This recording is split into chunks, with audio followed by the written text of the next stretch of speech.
Good evening everyone. तो आज का हमारा चैप्टर क्या है? आज नया चैप्टर स्टार्ट करने वाले हम लोग। क्या नाम है? Introduction to linear polynomials. ठीक है। लास्ट ईयर तक इस साल बुक्स चेंज हुई हैं नाइन्थ की अपनी। लास्ट ईयर तक जो पॉलिनोमियल्स और linear equation in two variables अलग अलग चैप्टर्स हुआ करते थे, इस चैप्टर में कुछ उनको कंबाइन करने की कोशिश की गई है। लास्ट ईयर तक जो हम लोग पढ़ते थे वो क्या था? हमारा linear equation in two variable, linear equation in two variables. इस बार क्या कर दिया? Linear polynomials. Linear polynomials it means हमको पॉलिनोमियल्स का बेसिक्स और लीनियर इक्वेशंस के बारे में पूरा पूरा एक ही चैप्टर के अंदर पढ़ना है। ठीक है। तो आज हम लोग पहले इसको जानेंगे कि होता क्या है linear equation.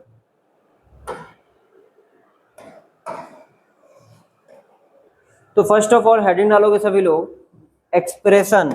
What are expression?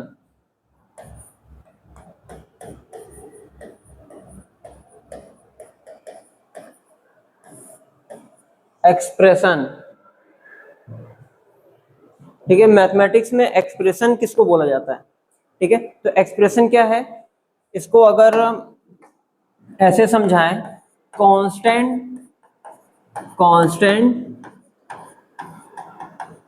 And variables का कॉम्बिनेशन। कांस्टेंट एंड वेरिएबल्स का कॉम्बिनेशन। ठीक है। मैथ में कांस्टेंट क्या होते हैं? कांस्टेंट क्या होते हैं? मैथ में कांस्टेंट किसको बोला जाता है? नंबर्स को बोला जाता है, न्यूमरल्स। ठीक है। जो नंबर्स होते हैं वो हमारे क्या है? कांस्टेंट हैं। ठीक है। जैसे कि आज तुम इसको 10 पढ़ रहे हो, तो तुम्हारे आने वाली नेक्स्ट जनरेशन भी इसको 10 ही पढ़ेगी। ये कभी चेंज होगा नहीं, इसकी वैल्यू कभी चेंज नहीं होगी। तो कांस्टेंट किसको बोला जाता है? न्यूमरल्स को बोला जाता है। एक ऐसी वैल्यू जो कभी चेंज ना हो, उन्हीं को तो कांस्टेंट बोलते हैं, जो चीज कभी ना बदले। ठीक है। एंड वेरिएबल्स क्या है? वेरिएबल्स एक तरह का सिंबल है। वेरिएबल्स एक तरह का सिंबल है, एक ऐसा सिंबल जो अलग अलग वैल्यू असाइन कर सकता है। एक ऐसा सिंबल जो अलग अलग वैल्यू क्या कर सकता है? असाइन कर सकता है। जैसे कि एग्जांपल से समझोगे, जैसे कि एक ये छोटा सर्कल है, एक ये बड़ा सर्कल है, और एक उससे बड़ा सर्कल है। ठीक है। यहाँ पे 3 सर्कल्स बने, तीनों के रेडियस अलग अलग दिख रहे हैं। तीनों के रेडियस अलग अलग दिख रहे हैं, अलग अलग दिख रहे हैं तीनों का रेडियस। ठीक है। एक का रेडियस अगर मान लेते हैं 2 है, तो इसका कुछ मान लेते हैं समथिंग 5 होगा, इसका समथिंग कुछ 8 या 9 होगा या 10 होगा, कुछ भी होगा, लेकिन इससे तो ज्यादा होगा। ठीक है। अब ये बताओ, अगर हम इस सर्कल का सरकमफ्रेंस निकालें, इस सर्कल का सरकमफ्रेंस निकालें 2 पाई आर, तो वैल्यू कुछ और आएगी। इसकी वैल्यू निकालें 2 पाई आर, तो कुछ और आएगी। इसका सरकमफ्रेंस निकालेंगे, कुछ और आएगा 2 पाई आर का वैल्यू। तो यहाँ पे आर क्या है? आर जो है वेरिएबल की तरफ वर्क कर रहा है। किसकी तरफ वर्क कर रहा है?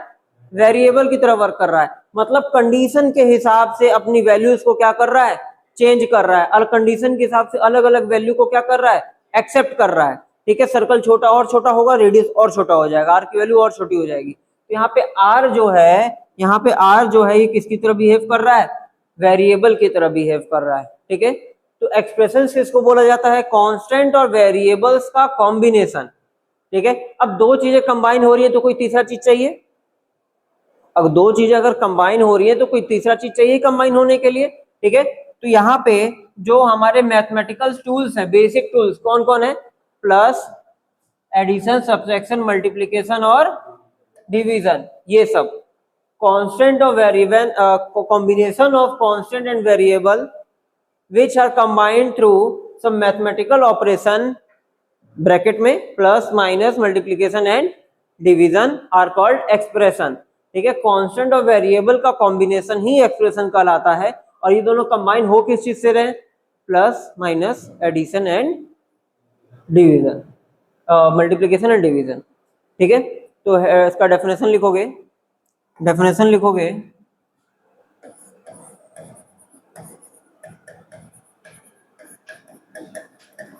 combination of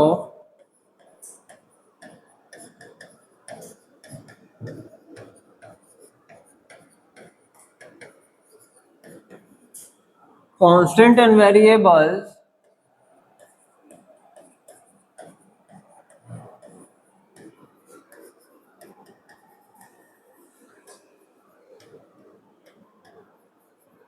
which are combined through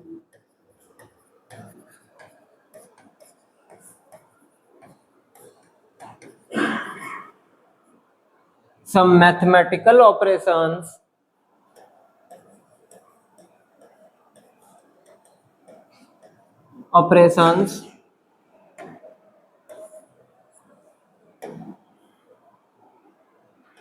bracket में addition, subtraction, multiplication and division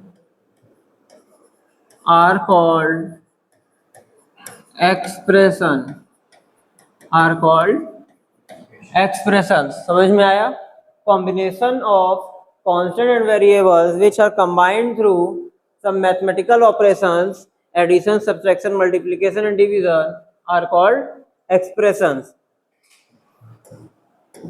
ठीक है, तो यहाँ पे कांस्टेंट और वेरिएबल्स आपस में कंबाइन हो रहे हैं। कंबाइन हो किस चीज से रहे हैं? Plus, minus, multiplication and division से। तो ये कॉम्बिनेशन क्या कहलाता है? आपका एक्सप्रेशन कहलाता है। इतनी बातें क्लियर है? ठीक है, वेरिएबल के बारे में भी लिखना हो तो एक हेडिंग डाल के वेरिएबल के बारे में भी लिख लो, वेरिएबल के बारे में भी लिख लो।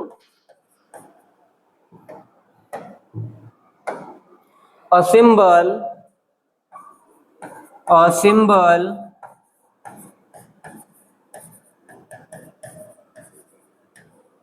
which can assign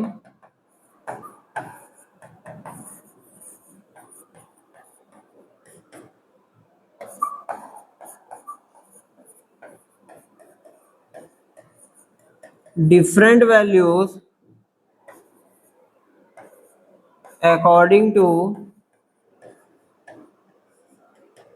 given condition, according to given condition।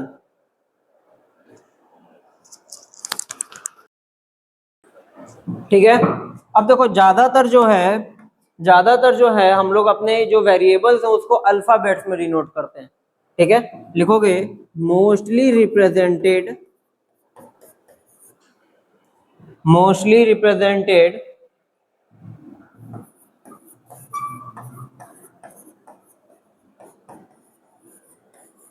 Bye alphabets.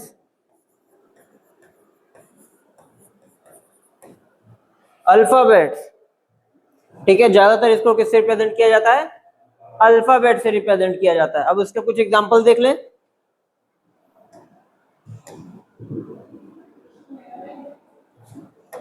इसके कुछ एग्जांपल देख लेते हैं। एग्जांपल्स में अगर हम बात करें तो जैसे देखो 3 माइनस एक्स, ये क्या है? एक्सप्रेशन है। क्या है? एक्सप्रेशन है। 3 प्लस एक्स एक डिफरेंट एक्सप्रेशन है। ठीक है, अब हम यहाँ पे लिख दे 2x, ये क्या है? एक डिफरेंट एक्सप्रेशन है। यहाँ क्योंकि यहाँ पे देखो वेरिएबल और कांस्टेंट का कॉम्बिनेशन दिख रहा है कि नहीं दिख रहा है? दिख रहा है। 2x, 2 कांस्टेंट है, x वेरिएबल है। अच्छा, अगर हम यहाँ पे सिर्फ लिख दें y, तो बताओ ये क्या ये एक्सप्रेशन है? ये एक्सप्रेशन है। कैसे है? देखो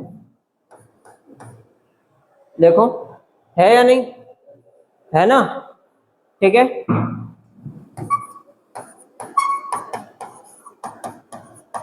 ये भी एक एक्सप्रेशन है।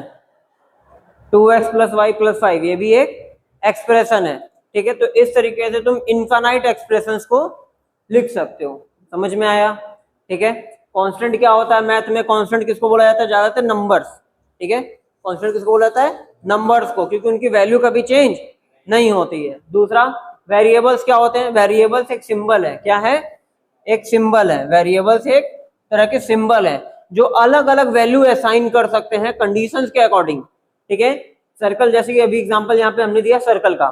सर्कल और बड़ा होगा, आर की वैल्यू और बड़ी हो जाएगी। सर्कल और छोटा होगा, आर की वैल्यू और छोटी हो जाएगी। तो यहाँ पे आर किसकी तरफ वर्क कर रहा है? वेरिएबल की तरफ वर्क कर रहा है।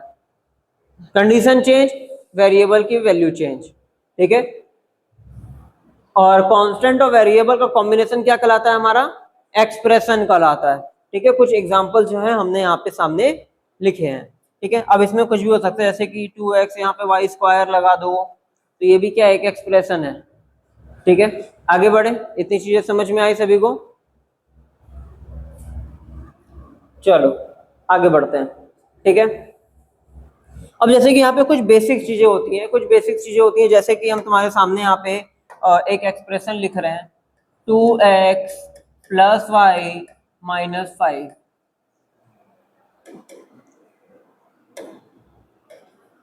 2x plus Y minus 5। अगर हम यहाँ पे बात करें नंबर ऑफ वेरिएबल्स की, यहाँ पे बात करें नंबर ऑफ वेरिएबल्स की, तो बताओ यहाँ पे नंबर ऑफ वेरिएबल्स कितने हैं?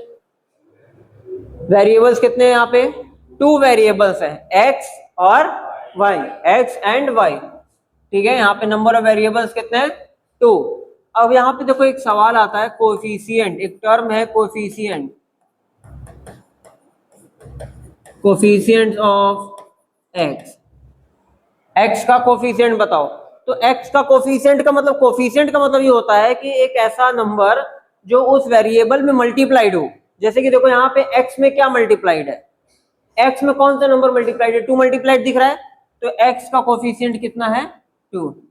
अगर हम सेम चीज बात करें y के बारे में, तो बताओ y का कोएफिशिएंट कितना है? यहाँ पे कुछ नहीं दिख रहा है ना, कुछ नहीं दिख रहा है ना, तो ये क्या है? 1 इंटू वाई। क्या है? 1 इंटू वाई। तो यहाँ पे y का कोएफिशिएंट क्या है? 1। और अगर हम बात करें कांस्टेंट की, तो बताओ कांस्टेंट कितना है यहाँ पे? जिसके साथ कोई वेरिएबल नहीं है, जिसके साथ कोई वेरिएबल नहीं है, ठीक है, तो ये क्या है? कांस्टेंट। देखो यहाँ पे कितने वेरिएबल्स है हमारे? 2 वेरिएबल्स है, x एंड y, ठीक है। x का कोएफिशिएंट कितना था? 2, y का कोएफिशिएंट कितना है? 1, कांस्टेंट क्या है? -5। अगर हम यहाँ पे दूसरा सवाल आता है, एक आता है number of terms, number of terms बताओ, इसमें नंबर ऑफ टर्म्स कितने? देखो नंबर ऑफ टर्म्स जब भी प्लस या माइनस आएगा टर्म बदल जाएगा, प्लस या माइनस आएगा तो टर्म बदल जाएगा। जैसे कि ये देखो, ये है फर्स्ट टर्म, प्लस आया टर्म बदल गया, माइनस आया टर्म बदल गया, तो टोटल कितने टर्म्स आए? 3 टर्म्स। टोटल कितने टर्म्स आए?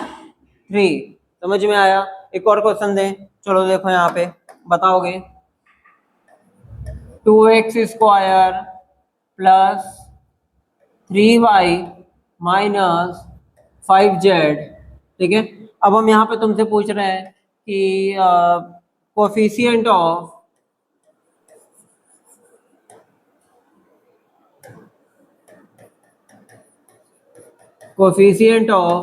x square, coefficient of y, coefficient of z, coefficient of y square, coefficient of x और कांस्टेंट और नंबर ऑफ टर्म्स।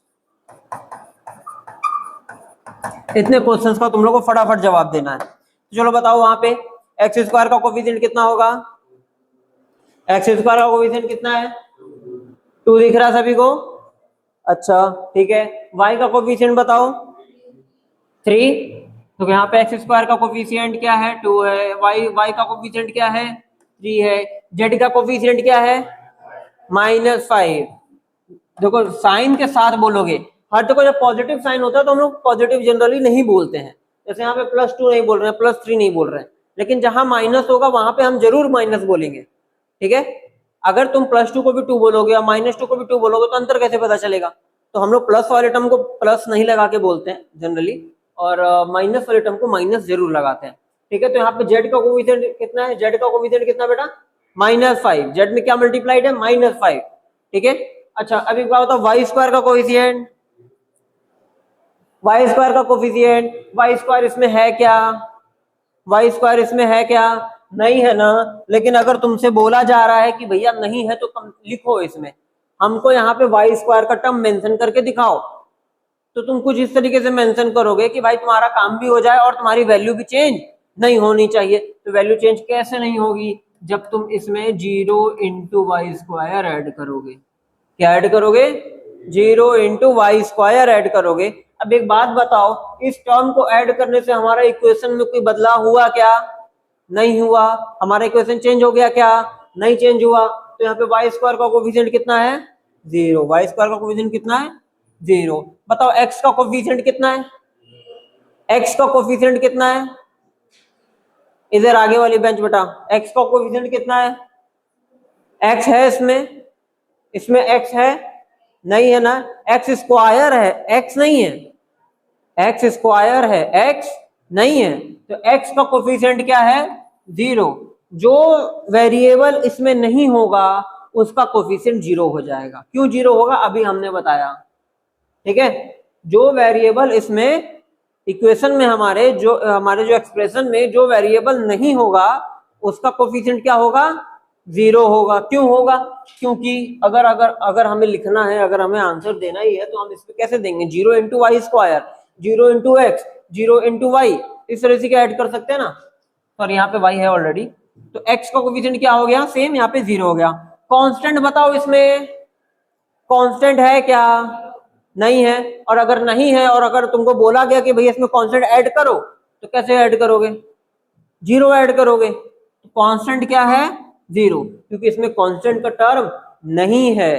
कांस्टेंट की क्या पहचान है? उसके साथ कोई भी वेरिएबल नहीं होगा, उसके साथ कोई भी वेरिएबल नहीं होगा। अच्छा बताओ यहाँ पे नंबर ऑफ टर्म्स कितने हैं?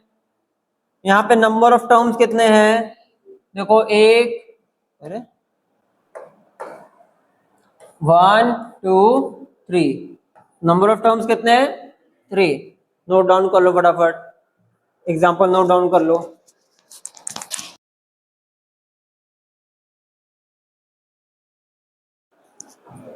ठीक है, चलो एक क्वेश्चन और देते हैं, तुम लोग अपने से करो फटाफट।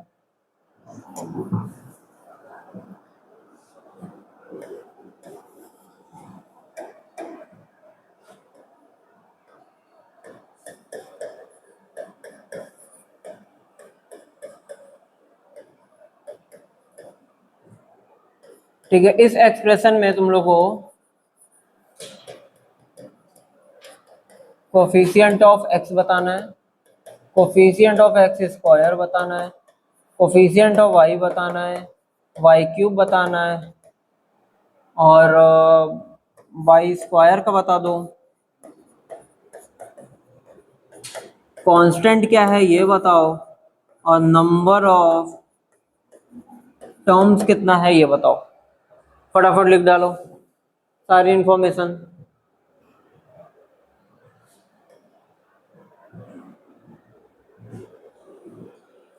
फटाफट सारा इंफॉर्मेशन लिख डालो।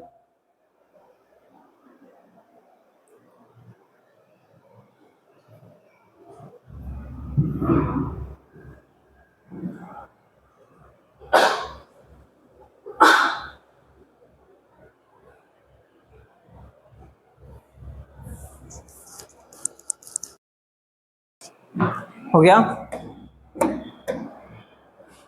तो देखो यहाँ पे x का कोफिशिएंट कितना है? 10, एक्स स्क्वायर का 2, y का 1, y क्यूब का 1, तुम्हारा y स्क्वायर का कोफिशिएंट है 0, कांस्टेंट है -5 का square, and number of terms कितने हैं? 1 2 3 4 5। बोलो, चीजें क्लियर है? सबका सही है? ठीक है, आगे बढ़े। ठीक है, अब देखो, अब हमें पढ़ना क्या है? हमारा चैप्टर का नाम क्या था? Introduction to linear polynomial. क्या था? Linear polynomial. ठीक है, अब हमको इन दोनों टर्म्स के बारे में बात करना है। हम एक्सप्रेशन के बारे में जान गए कि एक्सप्रेशन क्या होता है। अब हम जानेंगे कि हमारा ये लीनियर वर्ड कहाँ से आया। ठीक है, तो लीनियर वर्ड या लीनियर हुआ, क्वाड्रेटिक हुआ, क्यूबिक हुआ, बाइक्वाड्रेटिक हुआ, ये सब कहाँ से आया है? ये सब डिग्री से आया है। कहाँ से? डिग्री से,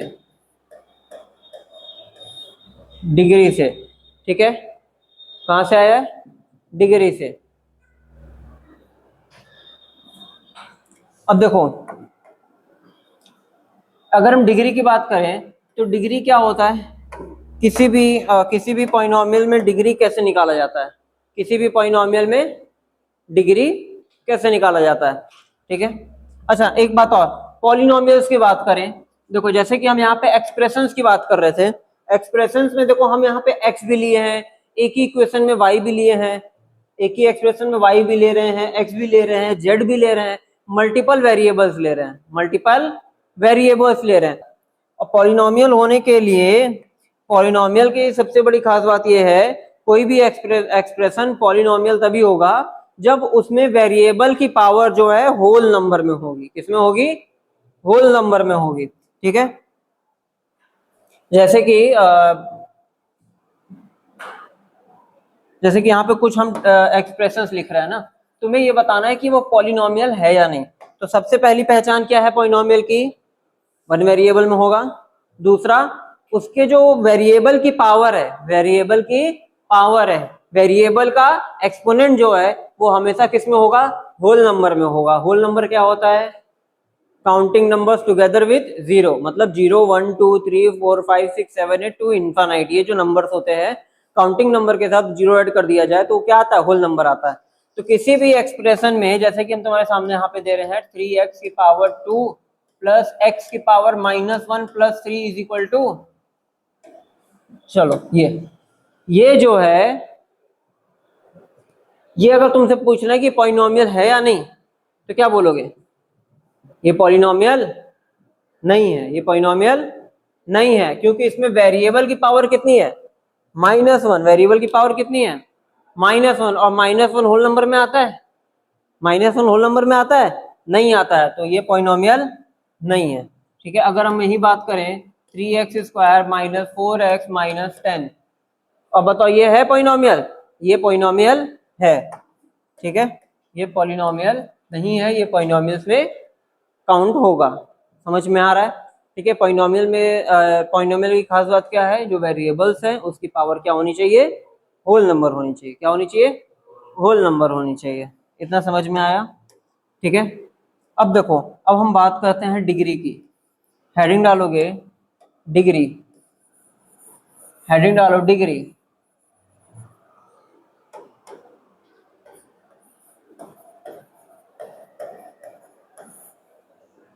डिग्री किसी भी एक्सप्रेशन में, किसी भी पॉलिनोमियल की डिग्री हम कैसे पहचानेंगे? ठीक है, डिग्री जो होता है, देखो, वेरिएबल की हाईएस्ट पावर डिग्री डिफाइन करता है। वेरिएबल की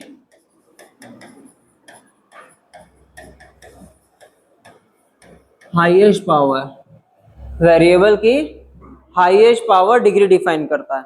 ठीक है, जैसे कि तुम्हारे सामने एग्जांपल लिख रहे हैं हम, 2x² - x - 10।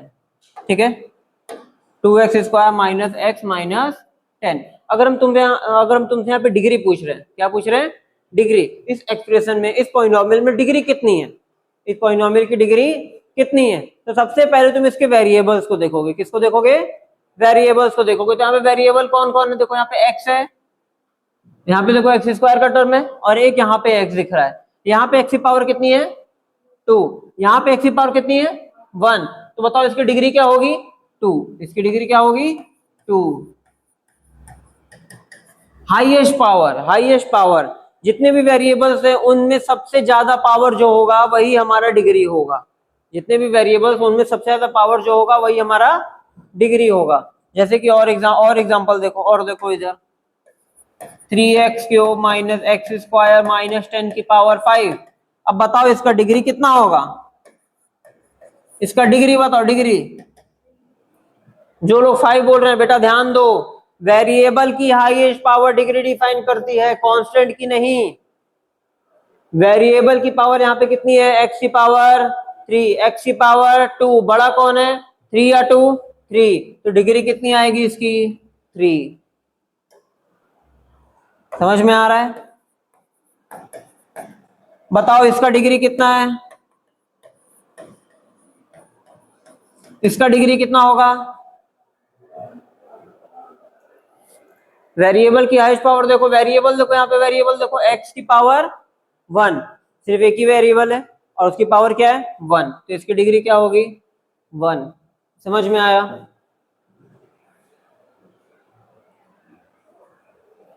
चलो नोट डाउन कर लो।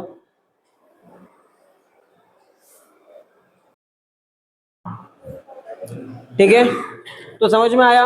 अब चलो कुछ और भी चीजें देखते हैं। कुछ ना कभी कभार ऐसा आ जाता है, कुछ क्वेश्चंस ऐसे, मतलब कोई पूछ लेता है कि चलो भाई ठीक है डिग्री बता रहा हूँ, एक एक्सप्रेशन ऐसा देते हैं इसका डिग्री बता के दिखाओ। ठीक है, जैसे कि 3x² + 3x² y² + 5। बताओ इसका डिग्री। तुम लोग के कोर्स कैरिकुलम में ये नहीं आएगा, कोर्स कैरिकुलम में इस तरह के क्वेश्चन नहीं आएंगे, बट ये है कि फिर भी इसकी डिग्री बताओ। इसकी डिग्री क्या होगी?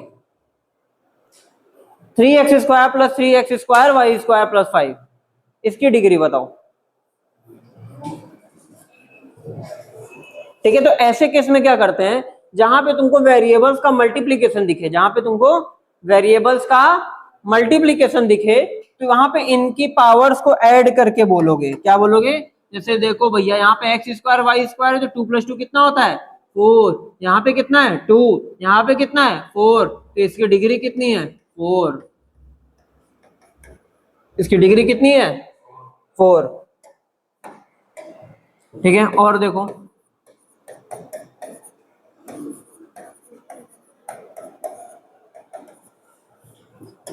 चलो बताओ बेटा, बताओ इसका डिग्री कितना होगा? देखो यहाँ पे x की पावर 5, यहाँ y की पावर 3, y की पावर 3, x की पावर 1, 3 + 1 4, यहाँ पे क्या है? 5, तो डिग्री क्या होगी? 5। समझ में आ रहा है? बोलो जी, समझ में आ रहा है? ठीक है, तो अब देखो, डिग्री निकालना सीख गए, नंबर ऑफ टर्म्स निकालना सीख गए, नंबर ऑफ टर्म्स निकालना सीख गए, डिग्री निकालना सीख गए। अब हम लोग देखते हैं कि पॉलिनोमियल्स के नेम्स, पॉलिनोमियल्स के कुछ नेम्स दिए गए थे डिग्री के बेसिस पे और नंबर ऑफ टर्म्स के बेसिस पे।